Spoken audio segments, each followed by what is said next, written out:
For the best in eyewear, call Dr. Leak's Optometry.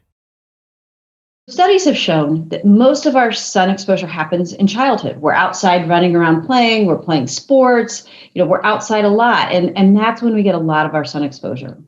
So it's really important to think about sunscreen and sun protection at a very young age. Regardless of the type of sunscreen you're applying to your child, you'll want to use a good coat that requires rubbing in. She says waxy sunscreen sticks may be a good option for kids' faces because they go on easily, stick well, and won't run into their eyes. Some kids enjoy smearing this type of product all over themselves. Just be sure they don't miss any spots like around their eyes. Another option kids often like is a sunscreen spray. If you're using a spray, you'll want to make 2 or 3 passes to get a nice shiny coat and then rub it in.